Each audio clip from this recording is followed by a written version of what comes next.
We got the job done against Getafe, but next up we have Villarreal. 7 more finals left to go, Barcelona. Let's go ahead and talk about everything you need to know ahead of this matchup, and then we'll conclude with some Ousmane Dembele transfer rumors. Let's get to it.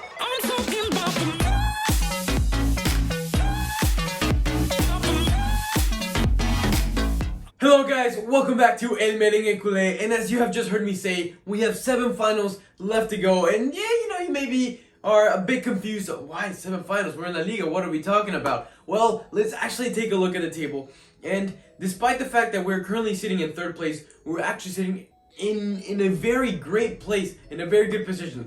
The league is actually in our hands. If you take a look at the number of games we've played, it is less than both Real Madrid and Atletico Madrid. And then mathematically, Atletico Madrid is on top of us. However, we have still yet to play them. So with that game, if we do win it, we are on top. So that is what I mean by the league is still in our hands, and that's exactly where we have to be. However, another contender has been coming up out of nowhere, creeping up. Sevilla. Look how close they are to Real Madrid. Look how close they are to us. So I mean, that's another key component we have to take into account. And however, with that in mind, Sevilla actually has to play Real Madrid in that second leg, and on top of that, it is 4 days after Real Madrid plays their second leg against Chelsea. So hey, potential points for Real Madrid to lose. But as we approach the 6th and 7th position, you see Real Betis on the 6th place position and Villarreal in the 7th place position. Now, I'm not sure how fast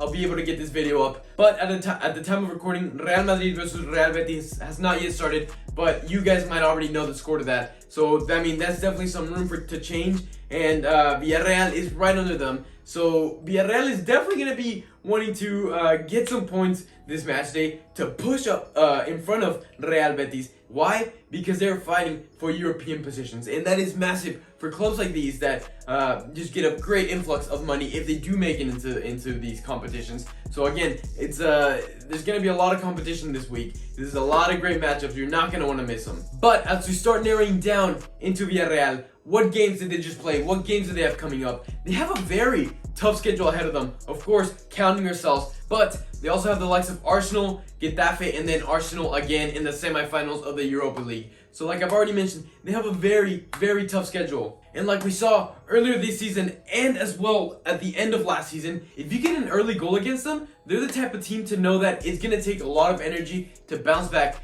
to fight that uphill battle to try to knock some points off you. So at times they just take out their best players and rest them in ahead of their future. So that's definitely going to be one of the keys to this matchup. Get that early goal. Get them disheartened. Let them just sub their main players out, and we can just ease the game through. I think, it happened last season. It happened this season. I think we can capitalize on that again. However, with that in mind, it seems like every single time we play Villarreal, the games end up being very, very high scoring. So that's something we're definitely going to have to keep in mind when it comes to the score predictions. So let's analyze what type of form Villarreal is coming into this game. Now, surprisingly enough, Villarreal is actually not coming into this game in the best of forms. They dropped points against Osasuna. They actually lost 2-1 to them. They did end up beating Levante, and they further dropped points to Alaves in their previous game. So they're definitely kind of looking to get back onto that high ground, onto that rhythm, kind of how we were a few matches ago.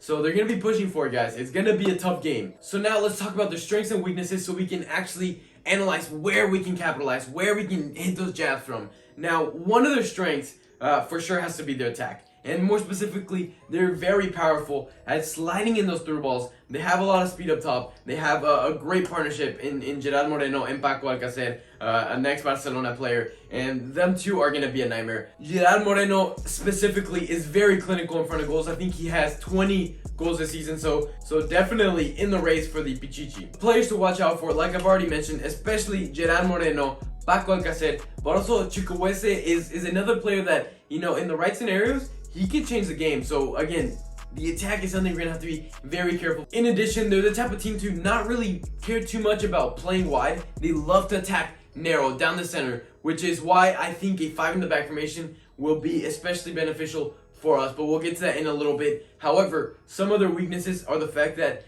they are very bad at protecting the lead. So if they do go up on us early, it's not the end of the day. There is plenty of time to attack it and you know, still get the 3 points out of the game. And they're also a type of team that defensively, they make a lot of individual errors, which is why players like Messi, Griezmann, Dembele have to be in the starting 11 to capitalize on those individual errors. All right, so like I've already mentioned, we're gonna have a 5 in the back formation. I think you know, having 3 center backs a little bit tighter up to each other is going to be pretty helpful towards stopping a 2-striker formation that Villarreal tends to run. They tend to run a 4-4-2, and with, like I've already mentioned, Gerard Moreno and Paco Alcacer. So I think having the third center back in there gives us a lot of freedom to not be so marked up and, you know, to be able to prevent like an individual from directly affecting a goal. Now, with that in mind, like I already mentioned, they love to attack down the middle, which is why the outside backs are going to be massive towards creating that attack. Jordi Alba and Serginho Dest, for me, have to be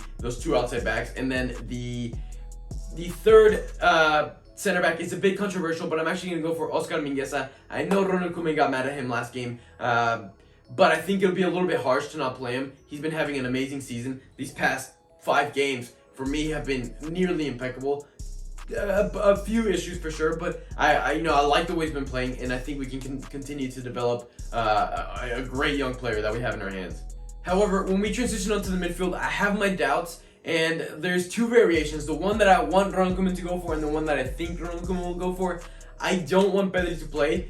Don't get me wrong, I love him as a player. He's great. However, he has been looking pretty tired. He hasn't been performing to his highest standards, and I think a little bit of rest could go a long way towards the games we have coming up, which is why I actually think we should go for a 2 midfielder formation and then slot Messi kind of into that attacking mid role, obviously with very high attacking responsibilities, and in front of Messi, Antoine Griezmann and Dembele. I think, like I already mentioned, having the trio up there, if you know, 2 of the players are having a bad day, the third one can pick it up, create some individual talent, and with that get a goal. I think that's going to be massive. And with that being said, for this game, I'm actually going to predict a 3-2 scoreline, 3-2 victory for Barcelona. I think it's going to be a very high scoring game. I think we're going to struggle a lot with Paco Alcacer and Gerard Moreno. However, I do think our forwards will give us enough firepower and enough goals to outscore this Villarreal side.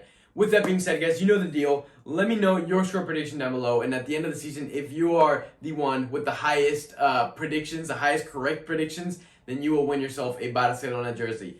But with that being said, I promise you some transfer rumors. We never do transfer rumors out here. And, you know, this transfer rumor that I'm going to get to is pretty debatable. And I want to hear your opinion. Honestly, I don't know exactly where I stand on this matter. But it is the fact that Ousmane Dembele is not really looking to renew with us at the moment, and potentially could be sold this summer. We are looking at, we're trying to get a minimum of 60 million for him, which I think would be a decent price tag. I know we paid a lot more than that. However, the market has changed due to COVID and other factors. So I think 60 million would be a fair price. With that being said, clubs like PSG, Man United, and Juventus are very interested in him. So I want to hear your opinion. Would you be interested in selling Ousmane Dembele? Do you think he should stay at the team?